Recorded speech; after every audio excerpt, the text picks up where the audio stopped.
Hello, welcome to the Undaunted Truth Podcast. I'm your host, Mr. Jezreel R. Mickens. Of course, the man to my left, I have Mr. Michael J. Williams II. And of course, the man to my, I said my right or my left? Shoot, it don't matter. This is my left. This is y'all right. This is my left. Yeah. And of course, the man to my right or y'all left. This is Mr. CLV Mitchell. Both of these guys are very special.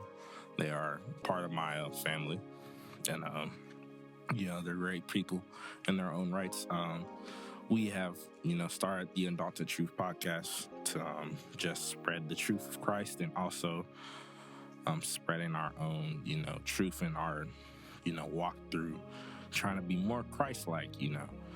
Of course, today we're going to be doing our series of interviews through your three hosts here. And then also we might have some guests on in later episodes as well. Yes. Yes, of course. But of course, I will go first. This is probably going to be a long series of episodes. Bishop, if you watching, I'm going to have like a part 2, 3 CD, you know what I'm saying? On the podcast is crazy. Yeah. Hey, shout out Veritas Bible Church. Yes, thank y'all for letting us use the facilities for the space and the equipment. Thank you. Yes, of course. Staff for letting us just do all this. It's definitely a blessing. We probably would have did it outside. That's part of the church, sir. Oh, yeah, everybody. I mean, you know what I'm saying? Yes, you just right. Some of our personalities right there. All right. So why don't you introduce yourself for everybody? Okay. Well, y'all know my name. I am from Arizona. I'm from a small town called Levine that is in South Phoenix. I live there with my family. My mother, my sister, and my father. And then probably like 5 years later, my little sister. So the first 5 years of my life was very calm. We were very chill, very nice family, We would travel around, do all types of things because my father, he was a minister, and, he was also a pastor and a prophet. So that was something that I had to get adjusted to at a very young age, and always being in church every single week from Saturday to Saturday. So we probably be in church Saturday, and then Monday, then Wednesday, Friday. Yeah, basically every other day that you can be there. We're gonna go into a more serious part of the story and a more intimate part of it. Probably after I turned like around 7 or 6, that's when things start to change a little bit. People start to, get into their feelings some more, and they start to change. I'm talking about my parents. And especially my father. Now, before I say anything about them, I love both my parents. I have no, ill thoughts to them at all. I love them very much. I pray for them all that I can every single time I pray. I pray for them. I hope God, keeps them covered and cover them. That's one of our commandments. So, of course, I follow it to the best of my ability. But, probably when I was younger, and one night we were coming home from service, and my family, my mother and my father, they got into an argument about something. I didn't know what it was at the time, but I found out later what it was about. They got into this really bad argument, and my father, he left for a little bit. He just left out the house, and he just walked around for like a while, and we went back to the house. So, I don't know what happened that night. I just know my mother was upset. So it was not it was not something I was, happy with. But it was like I'm a little kid, and yeah, I mean, it is what it was, or it is what it is. It was what it was. Let's see. As I, got older and I started, school. Excuse me. My father, him and our relationship was, and still kind of is, we're not that close at all. So my father, he was not an active father, but he was still living with us, So he was there, he just wasn't there. And what I mean he wasn't there is like he wasn't there to help me, grow into the man that I am that you see. Other people in my life had to help me, but mostly I had to figure that out in my own processes and just progressing with life and just learning things on my own. So, I mean, at a young age, it taught me to grow up. I didn't really get to be a little kid because also I had a little sister that I had since I was like 5. So it's like, dude, we're already 2 years in, and it's like, bro, I'm already being put in charge of, taking care of her, making sure she all right. And I'm like, dude, I'm a little kid. I'm worried about toys. Like, shoot, like this is like. Exactly, bro. Like Transformers. Exactly. Bakugan was my stuff. What you mean? Bro, I have a whole. Oh my gosh. Go ahead. Yeah. Transformers before. No, Transformers was like. That was the Bay. That was the Bay verse. So that was like, yeah, bro. It was wild. Yeah, I mean, it was just a lot for me to do and to take care of as a little kid. And then as I was getting even older, I'm my father's first child, my mother, and I'm also his first son. It was a lot for me to hold, and it still is, because whenever people see me, they usually think of my father. Or like if I tell my last name, they be like, "Oh, you're related to so and so." I'm like, "Yep, that's him." And they're like, "Oh," so it's either two things happen: either they have a good reaction, or just look at me differently. My father, he was very much a hellfire and brimstone type of preacher and prophet. So the way that you would, hear him speak is the way that he would speak to us. So it's like, okay, whatever he said, that's what it is. And my father, he didn't have his father when he was younger. So his father passed away when he was probably 6 or 7. And a lot of things happened to my dad. A lot of, abusive, hardcore stuff happened to him. And he never, dealt with this. A lot of trauma that he still has. And it caused him to, lash that out on his family. And my parents were young when they had me. So, I mean, shoot, you still trying to get over stuff that happened to you, not even maybe like a decade ago. And then you have a son, and you just like, I don't know what to do. You didn't have your father. So you're like, I don't really know how to be a father to you. And then it shows, when you try to be there and you try to be active. Because my father, I'll say this, the first 5 years, he was pretty active in my life. And then it just digressed and digressed. And mostly I got the blunt of a lot of things that my dad was going through, because my other siblings, they haven't, they didn't spend as much time as I have with my father, because my older sister, she'd usually be, she'd be with us, but then she would also go spend time with her father and be around his family. But yeah, then it'd just be me and my dad and my mom. And then, 5 years after that, it'd be my little sister. And then usually my mom, she's done everything that a mother could do for me and the family. I love you very much, Mom. She did all that she could do. She worked, come home, still take care of us. As my dad, he just be in his own little space. He really did not care. You might see him maybe once every couple of days. And that's if he wants to be seen or wants to be shown or like wants to show himself to you.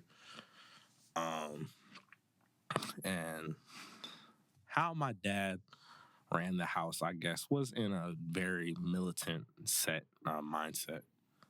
You know, he was very angry and just really led with fear. You know, if you fear him, then you're fine. You're like, if you're in line, like you have to be in line with whatever he's doing. That's how he ran his ministry too.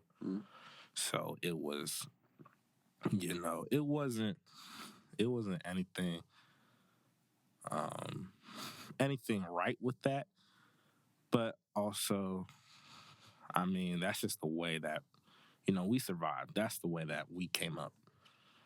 And I mean, it's not right. You know, it took me a long time to change, or like long time to relearn some things that I learned when I was little. But also, like I'm saying, my dad, he went left the older that we all got. So the more he's teaching, the more he would go out there, talk about all types of prosperity teachings and talk about using the name of Yahweh. You can't speak Jesus' name, da-da-da-da-da. You can't believe in the Trinity. It was all types of mess. I was like, dude, what? So, yeah, it was bad. And he still believes some of this stuff today. And he still teaches some of this stuff today. So, I mean, I pray for him. That's all I can do. But, yeah, probably, we'll say middle school. That's when I was like a bigger kid. And I was angry. And I was just trying to find myself, who I was. And so many things were happening around me. Like, at this time, my cousins, my cousins were just taken away from their mother. They were sent to go live with their dad. And then just things at home were not, you know, weren't happy. They just wasn't, you know, in a good standing. And it just made me, you know, angry. But I was a quiet kid. I was a nice kid until some kids wanted to pick on me and, you know, just disrespected me out of my, like, blatantly to my face. And I was like, well, I got jumped. I got messed up. You know, I was like, well, we're not going to let this happen again. Then fast forward a little bit later, some little kid called me an M-word one morning and touched something of mine. So I lashed out at him, and he got these hands. He was very terrified because he was a little scrawny little white boy, and I was a big, you know what I'm saying? I was a little bit bigger. I was a little bit bigger. Yeah.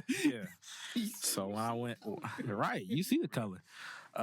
When I went to the office that morning, or when I went to the office, they were like, well, he did do, you know, X, Y, and Z, but that doesn't give you a right to hurt the little white kid, and he's a little white boy. So they let him off with a little warning.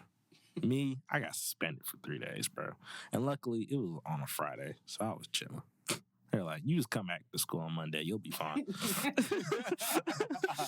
This is the first time they ever see me lash out. I'm like, bro, I'm gonna hurt these little kids. Don't play with me. And I'm like a little, yeah. I mean, suspension was come back to school on Monday. Right. Right. Yeah. No. So my father, he came up there.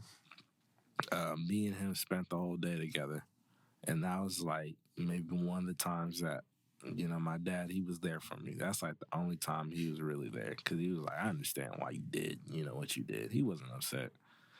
He was just like, you can't be beating no little kids, bro, because they called you something. I'm just like, bro, you called me the N-word, I'm gonna hurt you. You're gonna get these hands. That's just how it is. That's the TUT truth. But yeah, I mean, after I went back to school, I was chilling, you know. I already had a nice friend group. They already knew what I did. They were like, oh, he that guy, so we gonna stick with him. They still pick on me though. Yeah, I got picked on, and would roast me because all I would wear in that time of school, I wore collared shirts and some jeans. I never wore shorts because I'm a little kid, bro. Shoot, I always have holy pants. Oh my goodness, it'd always be holy pants, and that I'm gonna be very vulnerable right now. I didn't know how to tie my shoes until I was like 12, 11. So I had Velcro. And we're little kids, so it was like whatever. I don't really care. My brother can't tie his shoes, so what? It is what it is. I had a pair of wheelies, bro. I couldn't wear my wheelies. I couldn't wear my wheelies because they had laces, and I didn't know how to tie them. And it's like, bro, every single time I would learn or I would try to learn, I get fussed at. As I'm trying to learn, I'm like, it just don't work for me because I was a very different kid. I thought differently. My family, they're very vocal, they're very loud, but me, I'm the quiet one. It's like, I'm chilling. I think differently. And if you fuss at me, you yell at me, and all I know is yelling, bro, that's just not me. It's just making you fearful of trying to do that. Mm-hmm. So it took me a while to learn how to do it. And now I can wear all types of shoes because I know how to tie my shoes now. I'm a grown man. Yeah. I was thinking you was wearing collared shirts. You was the first. Whatever quarter zip was. The polos? Yeah, I wear the polos. I always wear the polos, bro. I always had a nice, clean polo. I was wearing the USPA, the U.S. polos. Yeah. I'm just like, I don't know why getting... Yeah, looking cool. Polos are fire because I still wear them. Chewing on their shirts.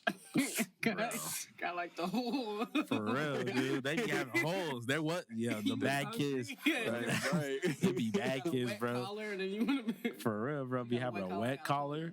I got a polo. Like, what you gonna do? You got silver teeth. All my teeth white. Now what? I brush my teeth. You don't even brush your teeth at all. That's why they came out.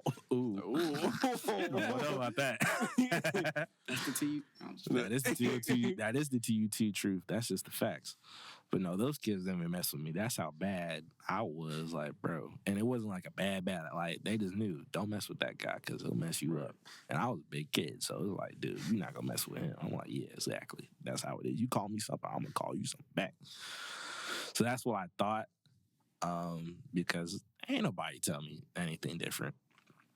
And then even at this time, probably, yeah, like 5th or 6th grade, I'm like, what? I'm like 12, 13 now. My dad and our relationship really, really at this time was not. We just didn't talk. So even at a time where you would think a father would talk to his son, especially his first son, like anything like that,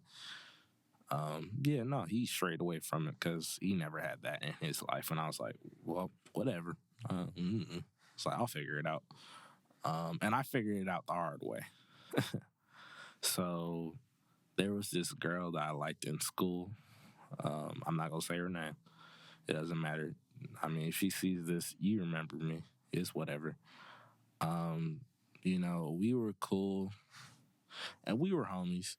But I'll tell you, she was very bipolar.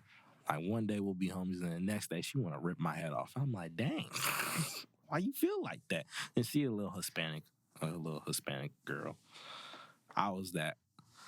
I still be chasing. You know what I'm saying? Exactly. Yeah. Stop. Yeah, dog. Yeah, shoot. Of course, we love our Hispanic community very much.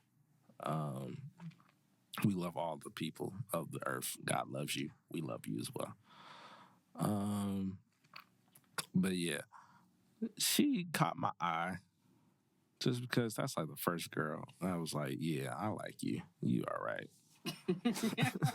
You all right. So you all right. You all right, dude. You'll do. That's crazy. But yeah, I mean, it was her and then another girl before that. But that little girl really, no, it started in kindergarten. That's how far this little girl in kindergarten, it was a little white girl. She had blonde hair. And then it was her Me and then another one of my homies that she liked. I didn't know that she liked him. Dang. And I was like, bro, I like you. And she was like, nope, I don't like you. Dang. Whoa. Yeah, and he was a little white Hispanic dude. He looked white. And, yeah. When you see a big black child, when you see a black child with a bald like fade, bro, you be like, you got a big old head, bro. Like, get away from me. You don't look like him. I'm just like, bro, well, dang.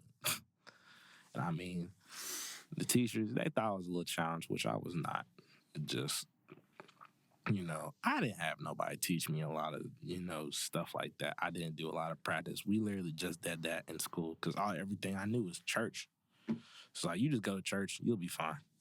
And then I just go home, play a little bit. I really didn't, read, write. Shoot, I learned how to do that all in school. And it was a challenge for me those first couple of years. For me, it was. Just because wasn't nobody teaching that to me. And when they would, they get really upset with me when I'm not, learning how they want me to learn. And I'm like, I learn differently. So whenever I never brought bad grades home. Like if I did, maybe once or twice, I get beat. And I'm like, I don't want that to happen. So it's like, nope, I'm not going to do that. Then yeah, let's go back to our current story. So this girl in 5th or 6th grade, just whatever. I liked her. I wrote her a note. I had 2 homies. One of my homies, I gave him the note because he had a class with her in 2nd period. So I gave it to him. I was like, yo, go give this to so-and-so and then ask her to write, back to me. And then just tell her to come outside whenever she's done with class and whatnot. So I was geeking the whole 2nd period class. And then when it was time to go, I was the first one out that door, bro. I don't know what happened. I juked. I probably stiff-armed a bunch of little kids out the way. I was going to be the first kid out there, which I was. So I waited for her. She came, hugged me, gave me the note back. It said some da-da-da-da-da, whatever. I don't know. I also had a ring. I also found a ring somewhere at school, and I gave it to her, which that ring will come into play a little bit longer, a little bit later down in the story. I told my mother and my siblings about the note. They were like, well, yeah, whatever, da-da-da. It was whatever. Next day, it was not a good day for me or her. She was having one of her off days, and she didn't want to talk to me at all. She was very upset. I was like, bro, what? I was like, we was good a couple seconds ago. So I was like, why you tripping on me right now? Probably the whole day I was upset. Like I was really sad because I'm like, what did I do? But I learned very quickly she was not feeling me how she was, saying in that note. She was being nice in the note. She was like letting me down softly. And I saw her because I was going to my band room. I saw her and she was doing something else. She was like in drama class or whatever. And she was one of my homies that I knew since kindergarten. I was like, bro, what's going on? And I was really upset because she said something to me. I don't remember what she said, but I was really upset. And I called her out her name. I called her out her name right there. Now, that's not the bad part. Probably like fast forward a little bit more in time.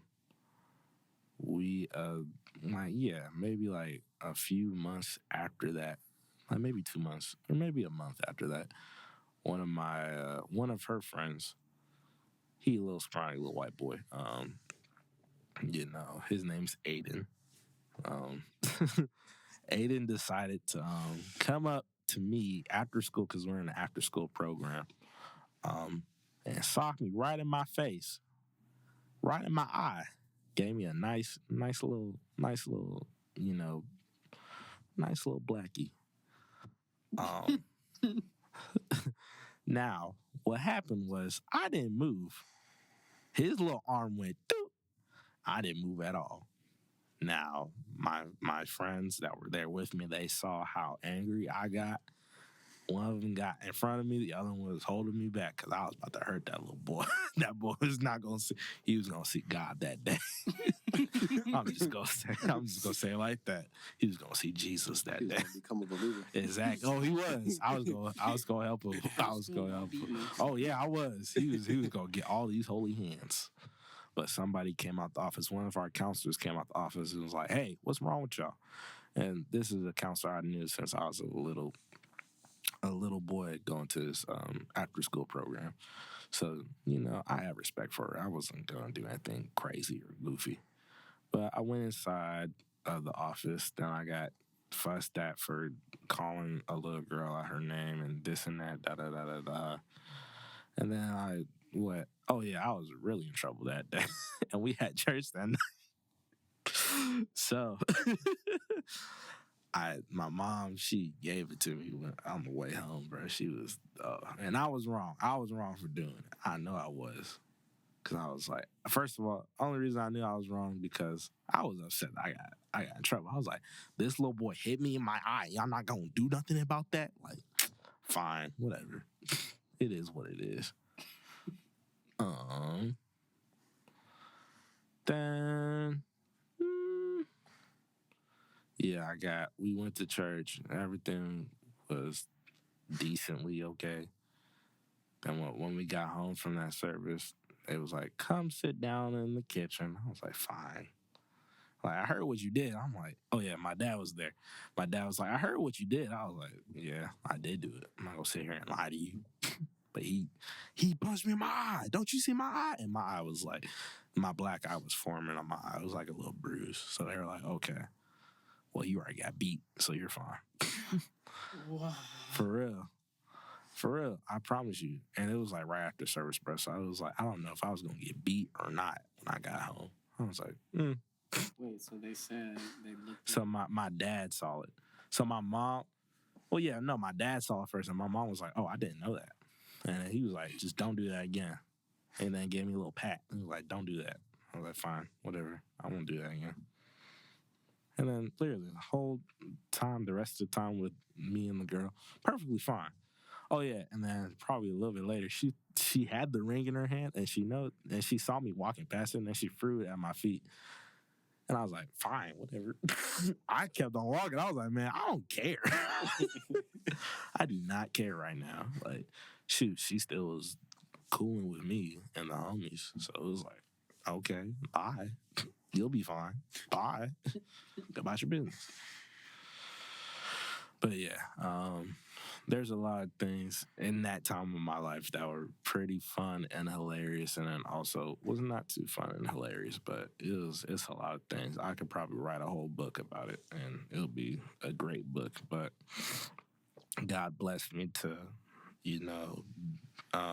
go through that, and just keeping me through it. Even in my spaces where I felt like I was alone, and I didn't have my father. So it was like he was too busy worrying about, the ministry and just himself. He was being very selfish.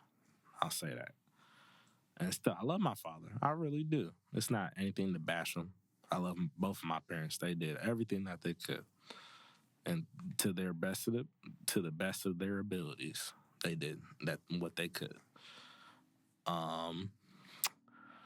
Probably, let's see. We'll say, seventh grade. That's when my dad pulled us out of regular school and put us in homeschooling. So literally, I'm transitioning from sixth grade, and it's like, bro, I'm about to go into junior high, and it's like, nope, you're going to homeschool. I've never done it before, so it's like the only time that I've seen people do homeschool is them. And they would come over to the house and have like things. So I'd be like, oh, this is what y'all do. They'd be like, yeah. I'm like, all right. Well, I don't know what that is. I go regular school. I go to regular school. Jesus, regular school. Dang. But it'd be like, yeah, it'd be funny. So for me, I'm not a type of learner that I can sit in front of a computer and stare at it. I'm just like, no. I don't feel like reading a bunch of texts that are boring to my brain, and it's not helping me. So I got put on academic probation. And I remember, oh my goodness, I remember. So there's these meetings that you have to meet every Wednesday with your principal or teacher and this online schooling thing. So I was there at these meetings, and then I was in the meeting, right? And then my computer closed it out.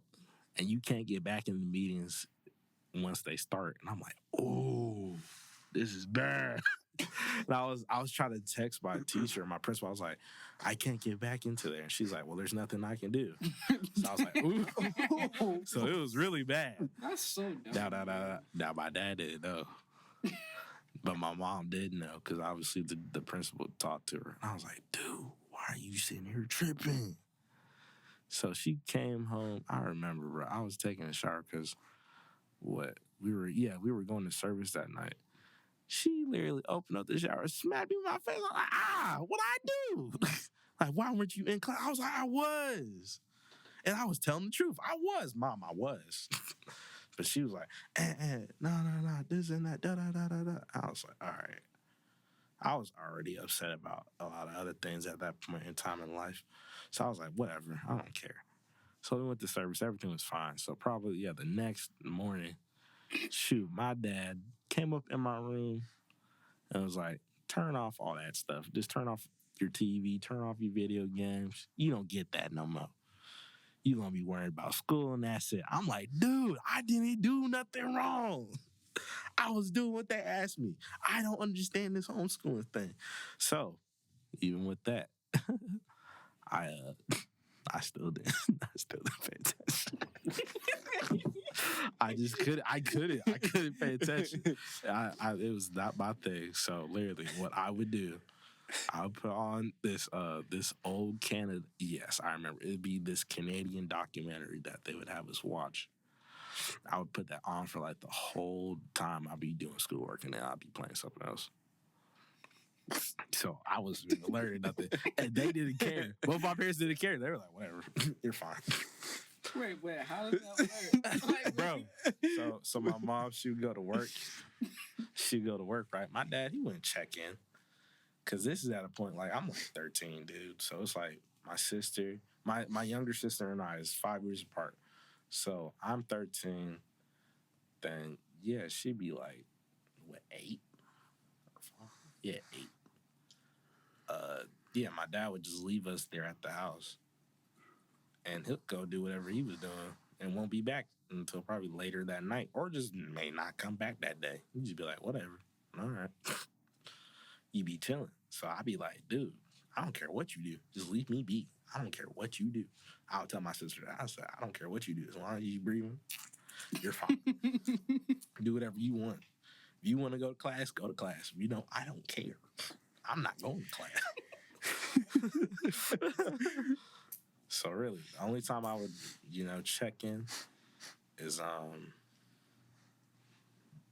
only time I would check in is when I had to go to those meetings. But after I got in trouble with that teacher ain't bothering me about nothing. Whatever. Like, I'm not learning nothing. This is not helping me. So, yeah. My whole 7th grade year, I didn't learn jack. Yeah, we skipped that part of school. I still got my diploma, though, so I don't care. I'm a very smart, educated person, an adult now. So, yeah, and also at this time, I'm like 13, so this is at the time where I'm discovering myself. We'll leave it at that. We're going to keep it, PG on this podcast. No, I'm not. I'm gonna just have to be truthful about it. I was looking at pornography. It was going crazy. I was going insane. I'm not gonna lie. It was bad. It was bad for me, and that's something I'm not proud of it. I'll say that I'm not proud of it at all. I'm just laughing about it because it's in hindsight. It's in hindsight now, and of course, it's a blessing that God has allowed me to overcome that addiction that I had. But yeah, I mean, shoot, it was very bad for me when I was younger. Cause shoot, my dad wasn't there, so I'm like 13, bro. You would think your father would talk to you about that type of stuff. No. My dad wouldn't, or he would. He wouldn't talk to me directly. He just talk in services. My dad he's very explicit. He was very explicit back then with his sermons and what he would be talking about. He'd just be talking whatever came to his mind. So it would be 1 second God this, God that, and then next thing you know, I don't like this and that person. I don't da. And that's just how he was. So I'd be like, well, okay, this is life. This is church. And I mean, we wouldn't go to like any other like church services really, or like hear anybody else preach, because my dad really wanted that control over just us and then and the people. Yeah, I mean, if you hear preaching, that's really just him. It's not anybody else really. But if I heard other preaching, that would be like my mom be playing something. That's really it. Or if my grandma, my dad's mom, came to town, we'd probably go to like a service, maybe. Just go, hear somebody preach or whatnot. She'd go to church. She wouldn't go to his services. So he'd probably be upset about that too. I mean, there's a lot of stuff my dad was upset about at that time.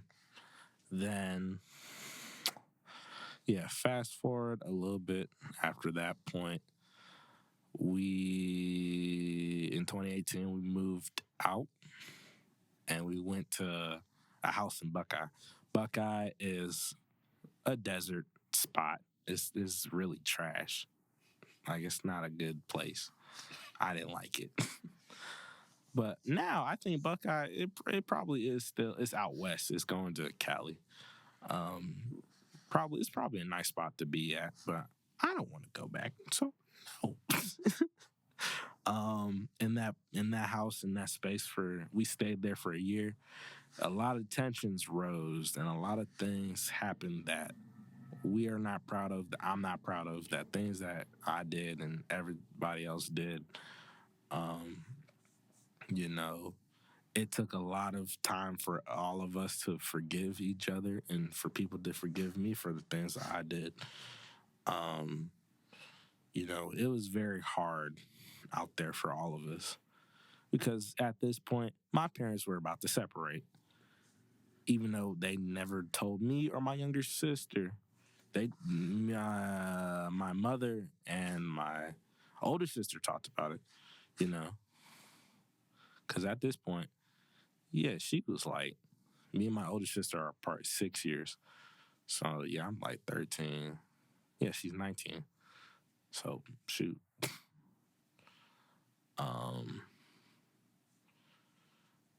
Yeah, man, it was wild out there. It was like, we're just surviving. Because it's a spot that my father just moved us out to, and we didn't really know what was going on because it was like, we're moving because, our rent is not, renting. It's not it. And my mom left that up to my dad. My dad was being very hesitant and just being lazy. He began on us about being lazy, and it's funny how people will talk about the thing most that they are. So you talk about laziness, or you talk about anger, you talk about such sensual things, and you have the most problems in that. So I'm just saying that's the TUT truth. You know what I mean? Yeah. I mean, even the process moving out to that house was just so taxing. It was just so much on all of us. I remember when we finally got the stuff over to the house in Buckeye, Dude, we had to drive back to Levine, and Levine is very far from Buckeye. Like, Jesus. You talk about maybe an hour and some change. Like, dude. And this is in the middle of the night. So it's probably like 10 o'clock. Like 11 or 10 o'clock at night, bro. Like, we just got the house, like, down. Because we stayed in that house for, like, 12, about 13, 12 years, yeah. It was a long time.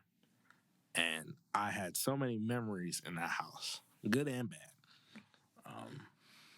It was just so much. And me and my father, we really clashed doing all that. There's just so many things just going on. And it's like my dad was seeing, who I was becoming, and he didn't know what to do. So he just, responded like I was some dude off the street. I'm like, dang, bro, I'm your son. That's how you feeling? And he'd be like, yeah. And just go about his business. I'm like, all right, whatever. Yeah, I mean, also during that time, my little brother, I have a little brother. He was born. He was very much a surprise to all of us. I did not know my mother was pregnant. I didn't know whatever was going on. I was like, whatever. I'm a little kid, dude. Like, I don't care. I'm like a little teenager. Like, dude, you move me away from my friends. I'm very lonely. I'm in this prison. We're moving out to the desert. There's nothing going on. I'm like, bro, I'm tired of this. I'm tired of it. I'm sick of it. I don't want to watch no more babies. I'm trying to be me. But still, I got that responsibility. You got to watch your siblings. You can't do nothing because, and my older sister, she got to do a lot. But that's also to the point as she spent more time with my father because she knew my father before I was even here. Like, my father and my mother were together when it was just Leah, or my sister. Yeah, that's my older sister's name. Leah, I love you very much. Yeah, so I guess having my little brother, it brought my parents together for a little bit, but it kind of drove them apart even more. So at this point, my parents were literally at their wits' end, and obviously my father's being my father. So my mother, she stopped going to services because she was like, I'm tired of it. I just don't want to hear you say anything else. Because my dad, he would use opportunities in service to talk about her or somebody else. Like, he would just bash people. And it's very bad. They've seen it. They've seen, parts of it. But go ahead, man. I mean, we weren't like bashed, but we were called out one time. Oh, they was. Like, yo, bro. He was mid sermon. He's like, "Hey, y'all make sure y'all paying attention." Right. Yeah, nah.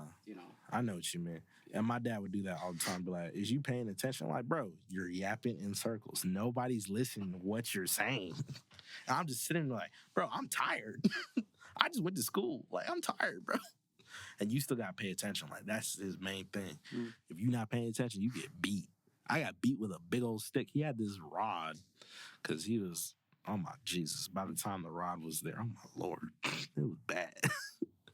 Like, literally, I remember it was 2 years back to back. I have notebooks of this. So my dad literally spent a whole year of just ranting in one section of the Bible.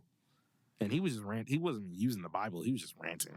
Just every single service from that December in 2016. Yeah, I'm just saying.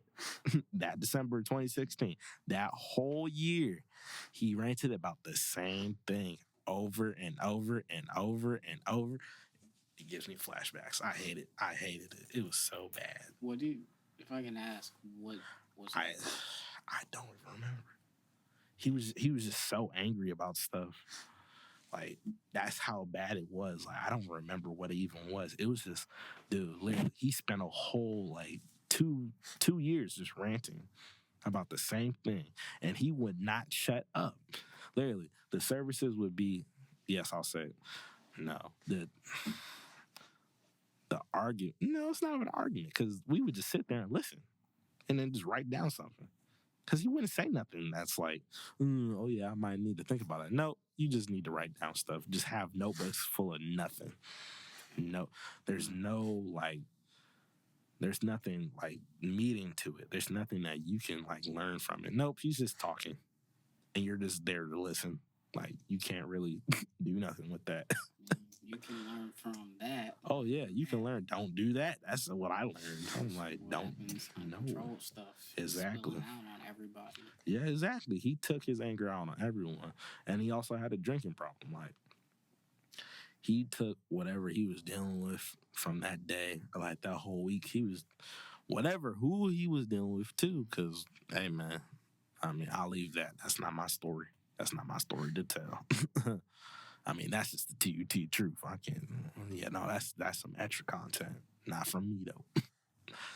Yeah, he just literally that whole year. I can't remember what he was talking about, but I know I had a notebook full of this stuff, and it would just be the same thing. He'd be talking about the same thing over and over and over again, and you're like, bro. Why are we here? And these be like services that will start at like probably like 5 or 4 and won't end until like 3 in the morning, 2 in the morning. And he's just literally, he'll be talking about something, the same thing for a good like hour or 2. And he's just sitting there just spilling out everything for a good hour or 2. And we're not even starting with what we're doing. And he's not even getting to, he hasn't even opened this. He'll just be sitting there just talking. And you'll just be writing down something. Like, huh? What is that? And I'm just sitting there with my little kid mind like, why is that something I need to write down? But you can't question my father. When you question him, then you get in trouble. And he do that with everybody. It don't matter how old you is, he'll fuss at you. It don't matter if you an adult or you a little child. He gonna get you. And that's just the truth. But of course, let's move forward. Any questions at this time before I go into the next part? I'm trying to process, man. Yeah. A lot that you're going into, and there's some stuff that I've been able to hear. You're right. And there's some stuff I'm hearing for the first time. Yeah. So, and just seeing, I know this. We were talking about. I still consider him my uncle too. I still do. Of course. He's just seeing that, and we were there sometimes, but just listening to that. Yeah. And it's a lot to process. It is, man. How did you process? Like, did you ever talk to? Did you have anybody that you talked to, like, when you had different feelings about that in those moments when you were a kid? Like, did you ever talk to somebody? Or did you ever talk to your mom? Did you even ever, talk to him? So... Any family member.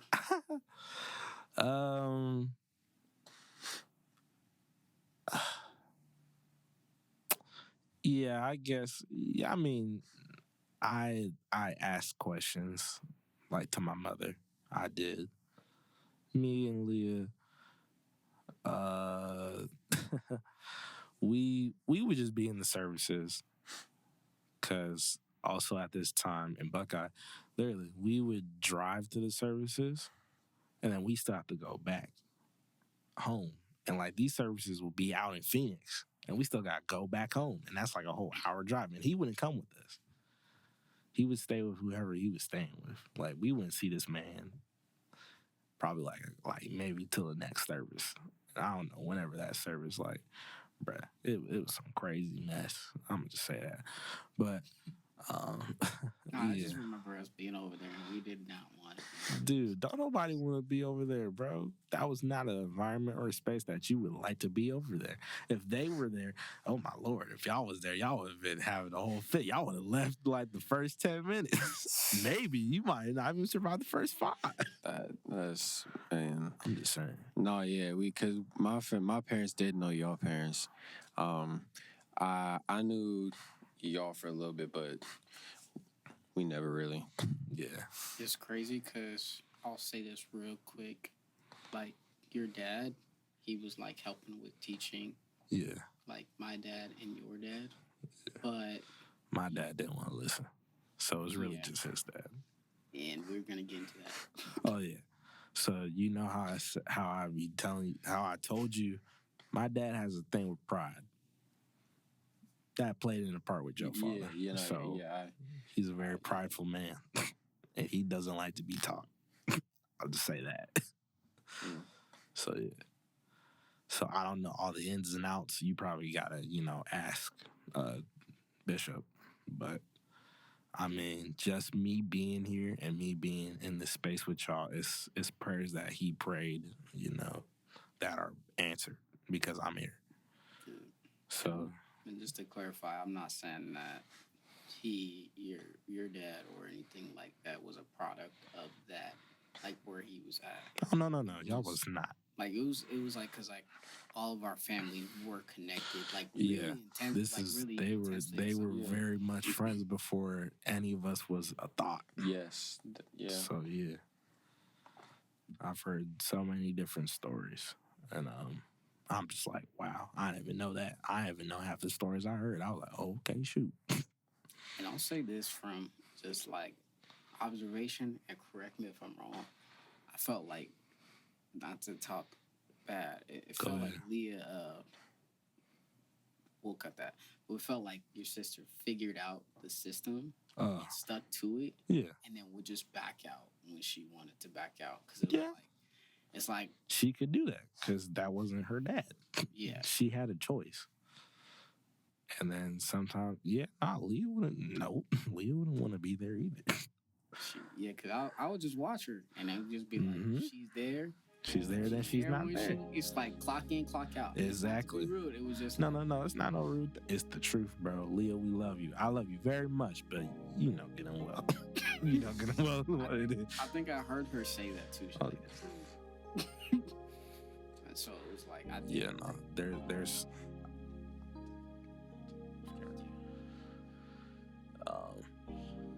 But yeah, where was I? You went to the Buckeye house and you were talking